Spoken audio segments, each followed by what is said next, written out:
Hello प्यारे बच्चों, कैसे हैं आप? ठीक होंगे और अच्छे से पढ़ाई कर रहे होंगे। यहाँ पे हम अब ये व्यवसाय अध्ययन के दूसरे वीडियो में हम आपको ला रहे हैं। दूसरे अध्याय में सेकेंड चैप्टर, दूसरे अध्याय में हम आपको बताएंगे कि प्रबंध के सिद्धांत, प्रिंसिपल्स ऑफ मैनेजमेंट क्या है। प्रिंसिपल्स प्रिंसिपल्स ऑफ मैनेजमेंट, प्रबंध के सिद्धांत।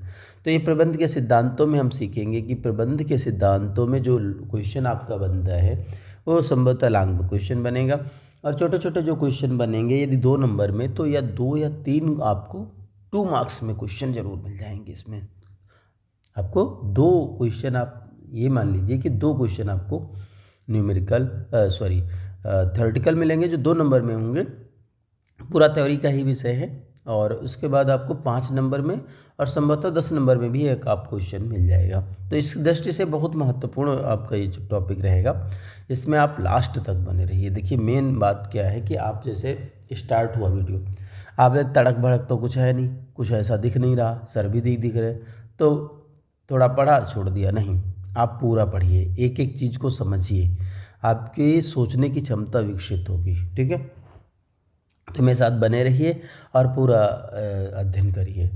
आप आराम से पढ़िए, कोई दिक्कत नहीं है। यहाँ पे ऐसा ये प्लेटफॉर्म है जहाँ पे आपको बिल्कुल शुरुआत से एक एक चीज़ को समझाया जाता है। तो जो गन शॉट है रिवीजन, इसमें क्या कर रहे हैं कि जो टॉपिक है उसी पर फोकस कर रहे हैं कि ये टॉपिक आपको समझ में आ जाए बहुत अच्छे से, और आप एग्ज़ाम में जब बैठे तो इसे याद करते हुए आसानी से आप अपने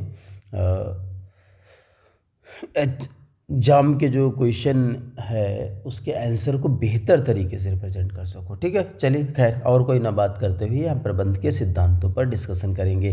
तो इसमें लिखा है अधिगम के उद्देश्य। पहले हम इन्हें डिस्कस करते हैं कि हम इसे पढ़ के क्या क्या जानेंगे इस चैप्टर से।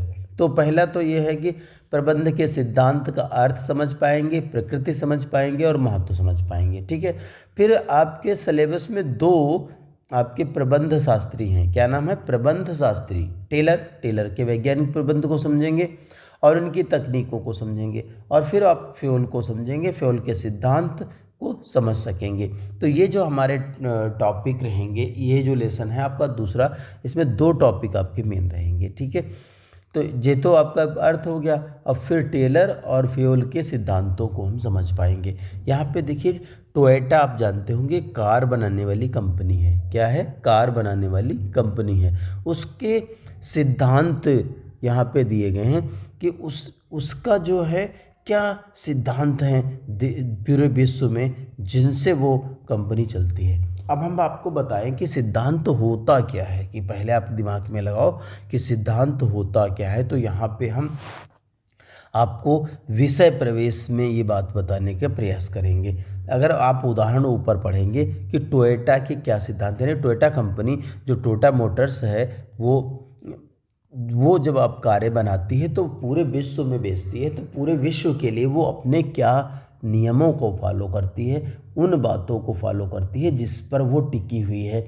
यानी वे सब बातें जिन पर एक कंपनी, एक व्यवसाय अपने कार्यों को करते हुए उन पर टिका रहता है, कि वो हमारे बेस हैं, यानी उनके माध्यम से ही हम आगे बढ़ रहे हैं।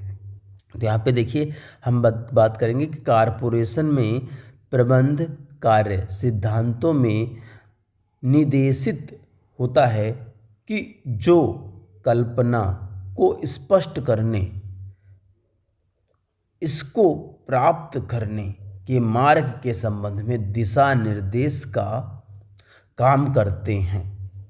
तो हमारे सिद्धांत हैं क्या? ठीक है, अब क्या है सिद्धांत क्या है कि जो हम बनना चाहते हैं, जो हम होना चाहते हैं, जो हमने कल्पना की है कि विश्व में हमारी ऐसी स्थिति हो, उसको जो दिशा निर्देश प्रदान करे, जो हमारे मार्गदर्शन है कि जिनके माध्यम से हम वहाँ पहुँचेंगे, तो उन्हें ही हम क्या कहते हैं? सिद्धांत। तो सिद्धांत क्या होते हैं? वो मार्गदर्शन है, वो दिशा निर्देश है जिसके माध्यम से अपने लक्ष्यों को प्राप्त करते हैं। तो इसी क्रम में हम देखेंगे कि प्रबंध के सिद्धांतों का विकास कैसे हुआ। ये थोड़ा सा थ्योरेटिकल पार्ट है, आप पढ़ लेंगे, इसमें बहुत ज़्यादा डेप्थ में जाने की ज़रूरत नहीं, ये नॉलेज के लिए है, ज्ञान अगर आपको चाहिए तो आप इसे ज़रूर पढ़ लीजिए। इसमें देखिए सर्वप्रथम आपको 2000 3000 से 4000 ईसा पूर्व की बातें यहाँ पे बताई गई हैं।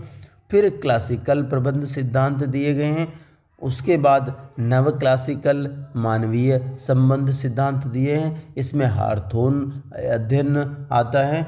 और उसके बाद है व्यवहारिक विज्ञान मार्ग संगठनात्मक मानववाद सिद्धांत है, इसमें हसबर्ग और लैंडरिक ये सब आते हैं, इब्राहिम मास्लो आते हैं, डगलस मैग्रेगर हैं, ठीक है, क्रिस आर्गेरिक हैं। तो ये सब हैं प्रबंध के परिचलात्मक सिद्धांत हैं, ठीक है। उसके बाद आधुनिक सिद्धांत हैं। तो ये हम यहाँ पे थोड़ा सा ओवरलैप करते हुए आगे बढ़ रहे हैं। आप चूँकि हम इसको फास्ट ट्रैक रिवीजन कराना है, इसलिए हम यहाँ पे थोड़ा सा आगे बढ़ रहे हैं और उन्हीं पर बात कर रहे हैं जिनके क्वेश्चन बनते हैं।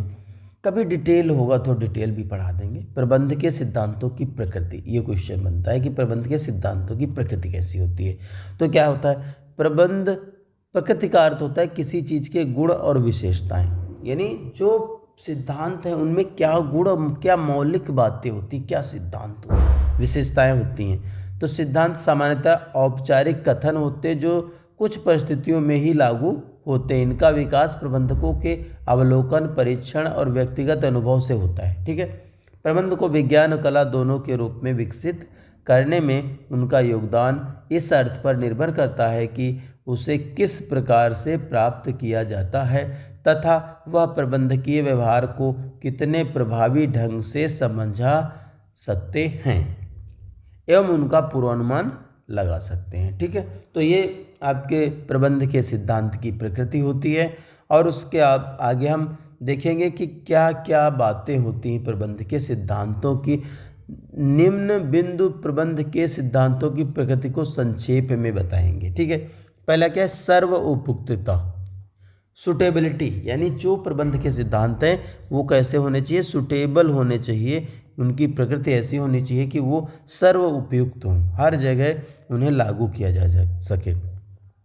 सामान्य मार्गदर्शन, सिद्धांत कार्य के लिए मार्गदर्शन का कार्य करते हैं, यानी हमें क्या करना है, कैसे आगे बढ़ना है, उसका मार्गदर्शन हमें देते हैं। फिर है व्यवहार एवं शोध द्वारा निर्मित होते हैं, जैसे ये सिद्धांत बौद्धिक चातुर्य शोध द्वारा निर्माण होता है कि ये नहीं ऐसे ही कोई बना लिया कि हम ये करेंगे, नहीं, किसी कार्य को करने के लिए उनमें जो पुराने हमारे जो अनुभव हैं उनको जोड़ते हैं और उन्हीं पर आगे बढ़ते हैं, जिससे कि नवीनता आती है। फिर लोच, प्रबंध के सिद्धांत बेलोच नुक्से नहीं होते जिनको मानना अनिवार्य ही हो। ऐसा नहीं कि जैसे नुस्खा क्या होता है, एक कोई तरीका, वैसा नहीं होता है। प्रबंध के सिद्धांतों को आप अपने अकॉर्डिंग, यानी अपने व्यवसाय के अकॉर्डिंग उन्हें आप ढाल सकते हो, उन्हें आप बदल सकते हो कि हमारा व्यवसाय इस समय क्या चाह रहा है, ठीक। फिर है मुख्यतः व्यवहारिक होते हैं, ठीक है। फिर कारण एवं परिणाम के संबंध पर होता है। कारण का मतलब है कि जैसे क्या कारण है उसका परिणाम क्या होगा, इस पर निर्भर करते हैं, ठीक। इसके बाद आपका आता है अनिश्चित, प्रबंध के सिद्धांतों का उपयोग अनिश्चित होता है अथवा समय विशेष की मौजूदा परिस्थितियों पर निर्भर करता है। अनिश्चित है यानी हम उनका भविष्य में प्रयोग करते हैं तो अब भविष्य अनिश्चित होता है। तो प्रबंध के सिद्धांत भी क्या है, अनिश्चित है, उनका हम प्रयोग कहाँ करेंगे ये निर्भर करेगा कि वहाँ की परिस्थितियाँ कैसी हैं, वहाँ की परिस्थितियाँ कैसी हैं। फिर यहाँ पे देखिए डॉक्टर किरण मजूमदार शाह की एक कहानी प्रेरणादायक दी गई है, उसे आप पढ़ लीजिए और आप इसे काफ़ी अच्छे से समझ पाएंगे, ठीक है। फिर प्रबंध के सिद्धांतों के महत्व को समझाइए, प्रबंध के सिद्धांतों के महत्व को समझाइए। तो प्रबंध के सिद्धांतों का महत्व क्या है, ठीक है। प्रबंधकों को वास्तविकता का उपयोगी सूक्ष्म ज्ञान प्रदान करते हैं, ठीक है। कि सूक्ष्म ज्ञान यानी क्या वास्तविकता क्या है, उसको ये प्रबंध बताते हैं, सिद्धांत बताते हैं कि ये करना है। संसाधनों का अधिकतम उपयोग एवं प्रभावी प्रशासन। ठीक है, जो हमारे पास संसाधन है, कंपनी के पास मानवीय संसाधन है, भौतिक संसाधन है, उनका बेहतर प्रयोग, चूँकि संसाधन क्या होते हैं, सीमित होते हैं, तो उनका बेहतर कैसे प्रयोग करें। फिर है वैज्ञानिक निर्णय, यानी जो डिसीजन है हमारे विज्ञान पर आधारित निर्णय लेने में हमें ये मार्गदर्शन देते हैं। ठीक है, बदलती पर्यावरण की आवश्यकताओं को पूरा करते हैं। जो आज की डेट में जो व्यवसाय में जो पर्यावरण में परिवर्तन हो रहा है, आमूलचूल परिवर्तन हो रहा है, उसमें हमारी ये हेल्प करते हैं।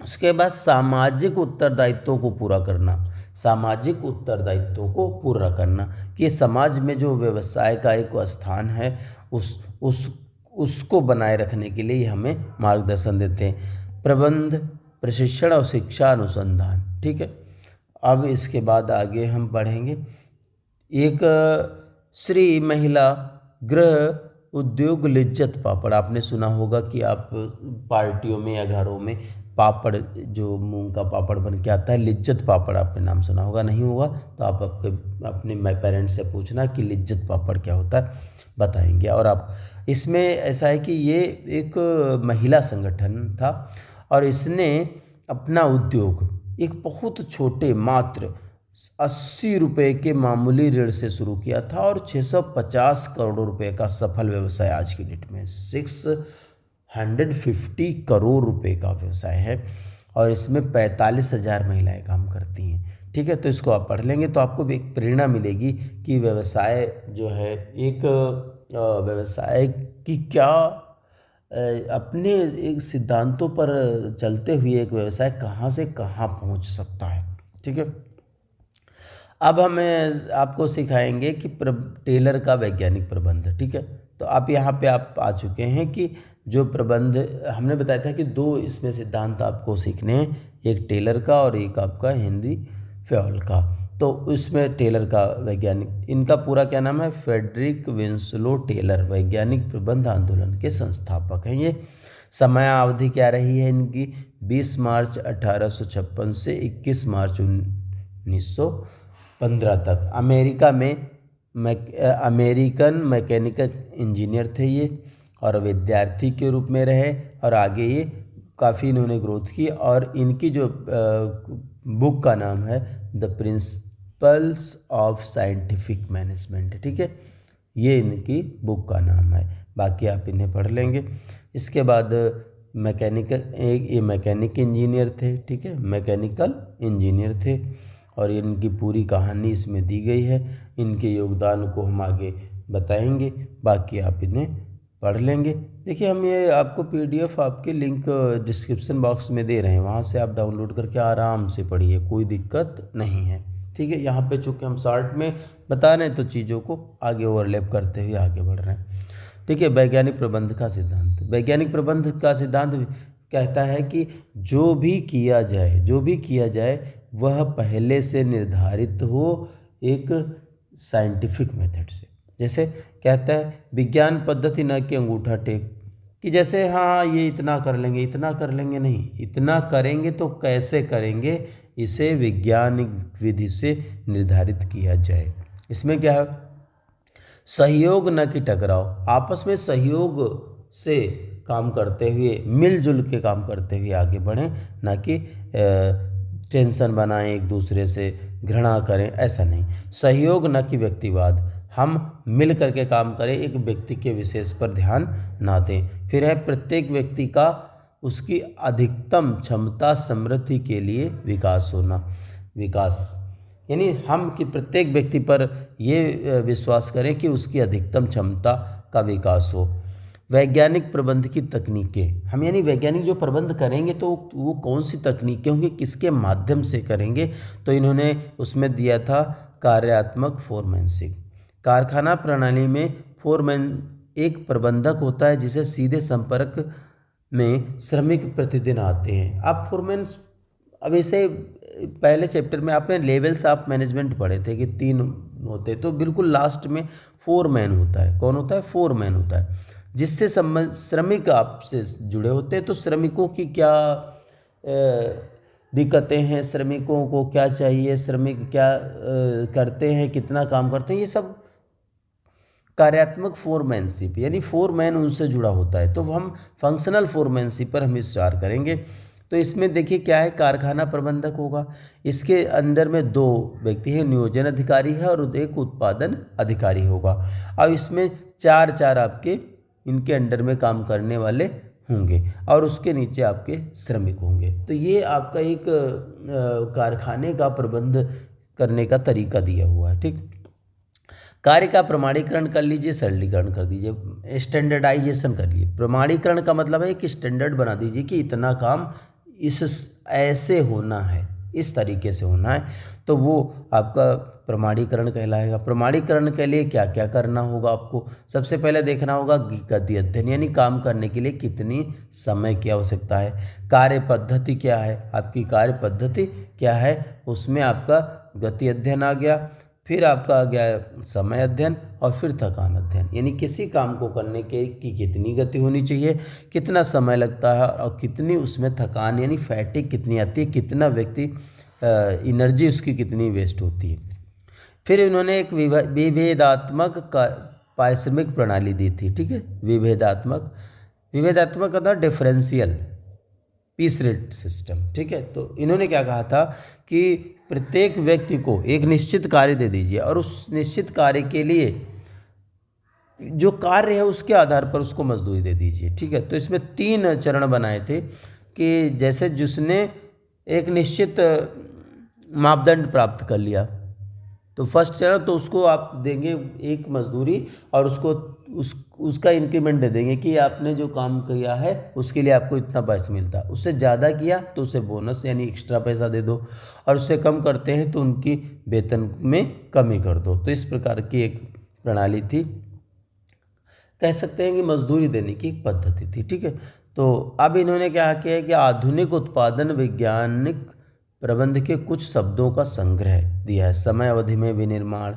धीमी विनिर्माण, ये क्या है कि केजन कॉस्टिंग, ये जापान की तकनीकी होती है। ठीक है, सिग्मा 6 सिग्मा। ठीक है, ये आप थोड़ा सा पढ़ लीजिए, आपका नॉलेज अपडेट हो जाएगा। उसके बाद है अगला टॉपिक है फ्यूल के प्रबंध के सिद्धांत। किसके? Henry fuel. ठीक है, तो हमने इससे पहले सीखा आपके जो सिद्धांत, इससे पहले जो आपके सिद्धांत थे वो टेलर के थे। अब हेनरी फ्यूल का जो समय अवधि है 1888 से 1918 तक, ये लोग दोनों लगभग समकालिक हैं। ठीक है, हेनरी फ्यूल, देखिए हेनरी फ्यूल 1841 से 1925 से, ये फ्रांसीसी प्रबंध शास्त्री थे। ठीक है, वो आपके अमेरिका के थे, ये थे फ्रांस के। इनके जो बुक है इसमें देखो जीवन परिचय दिया है, ये खनन इंजीनियर थे। ठीक है, और इन्होंने दिया था जनरल एंड इंडस्ट्रियल मैनेजमेंट, ये पुस्तक का नाम है, जनरल एंड इंडस्ट्रियल मैनेजमेंट। ठीक है, इनकी उच्च शिक्षा हुई थी। इन्होंने प्रबंध के 14 सिद्धांत दिए थे।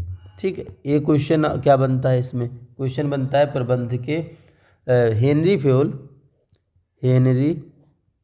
फ्यूल द्वारा प्रतिपादित प्रबंध के 14 सिद्धांतों का वर्णन कीजिए। ठीक है, ये बनता है। तो इसमें देखिए हम 14 सिद्धांत आपको डिस्कस किए दे रहे हैं, इसमें से 2 या 3 आपके छोटे छोटे सिद्धांत उठाते हैं और 2 नंबर में पूछ लेते हैं या 5 नंबर में पूछ लिया कि प्रबंध के जो आपके हेनरी फ्यूल हैं उनके 5 सिद्धांतों का वर्णन कीजिए, ऐसा 5 नंबर में भी पूछ सकते हैं। ठीक है, तो हम इसे कंठस्थ कर लेंगे और ध्यान से समझेंगे। ये इनके सिद्धांत जो हैं हेनरी फ्यूल के, ये यूनिवर्सल हैं। यूनिवर्सल का मतलब हर जगह तब लागू थे और आज भी लागू हैं। तब का मतलब जब इन्होंने उनको दिया था, जब इन्होंने इन सिद्धांतों का प्रतिपादन किया था तब भी वो वैसे ही लागू थे। और आज आप कहीं भी प्रबंध करिए, कहीं भी आप नियोजन, planning, organising, staffing, leading, controlling करिए और वहाँ लागू कर दीजिए तो वहाँ वो कार्य बिल्कुल सफल हो जाएगा। तो पहला क्या है, एक एक को समझते हैं। कार्य विभाजन। कार्य विभाजन का मतलब है कि जो कार्य है उसको छोटे छोटे टुकड़ों में विभाजित कर लो।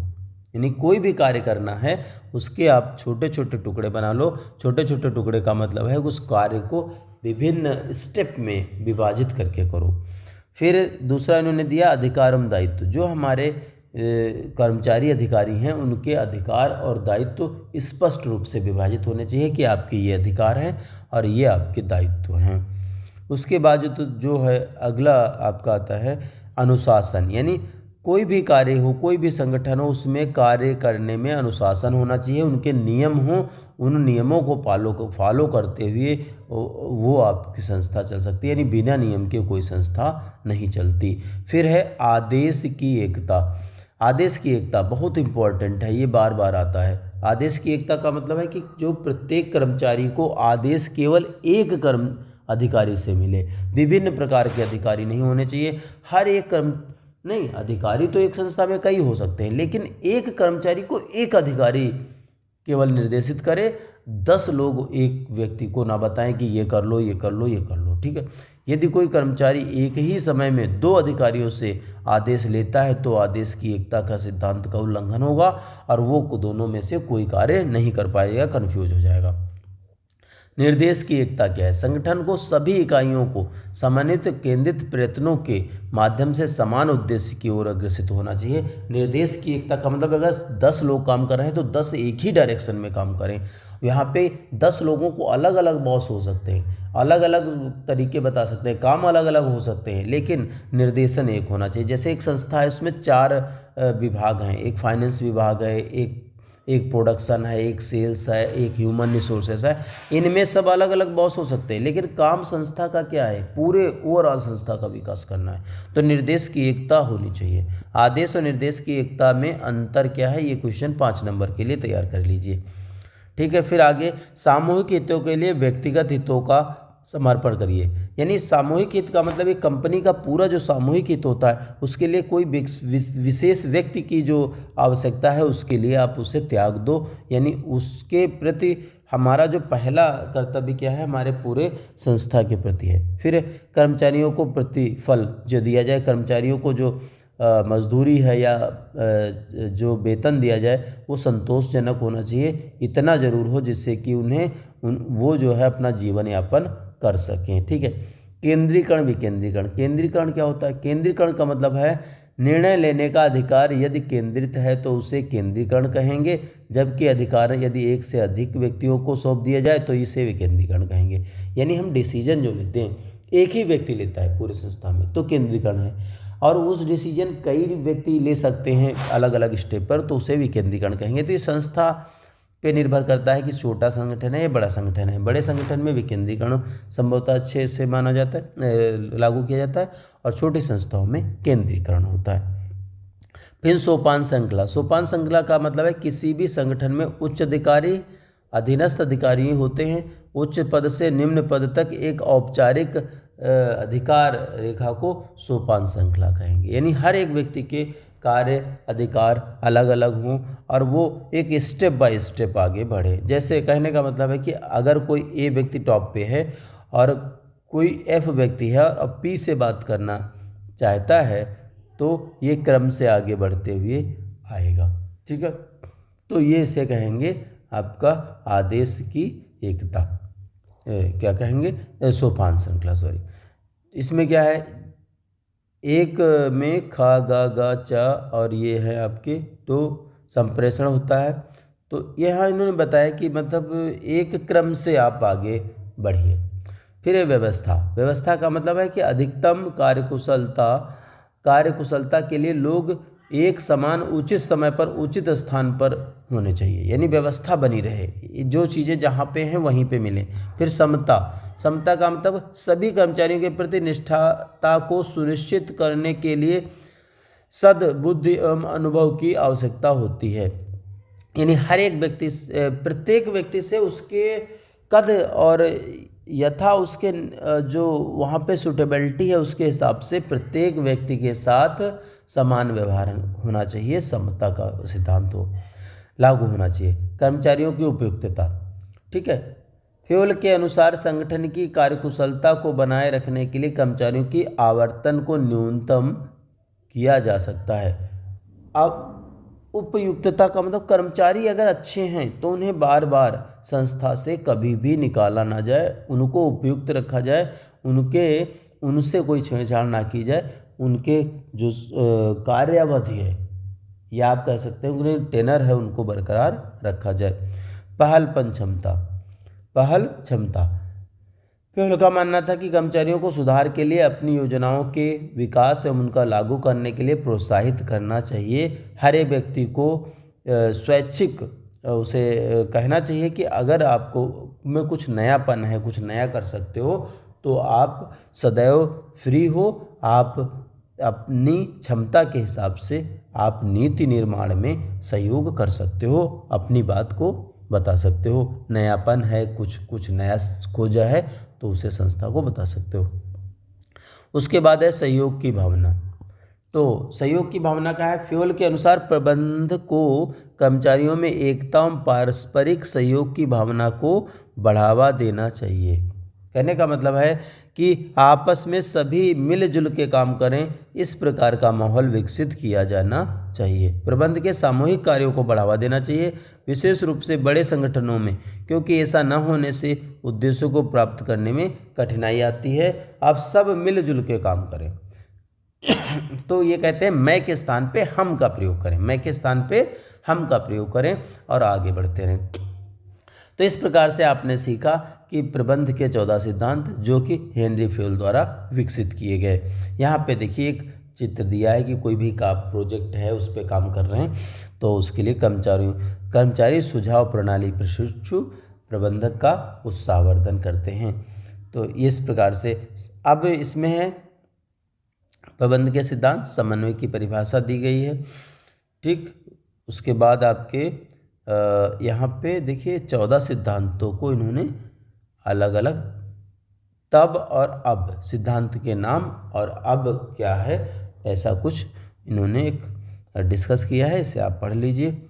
उसके बाद है फ्यूल बनाम टेलर, ठीक है, इनको तुलना कर लो, यानी टेलर के सिद्धांत और फ्यूल के सिद्धांत में यहाँ पे तुलना दी गई है कि हेनरी फ्यूल के जो सिद्धांत थे और F.W. टेलर, फ्रेडरिक वेंसले टेलर, इनके सिद्धांत में क्या तुलना है, इसे आप पढ़ लेंगे। जैसे परिप्रेक्ष्य स्तर क्या है, जैसे तो क्या है प्रबंध का उच्चतम फर्शीय स्तर, ठीक है। और जो F.W. टेलर थे एक कारखाना था।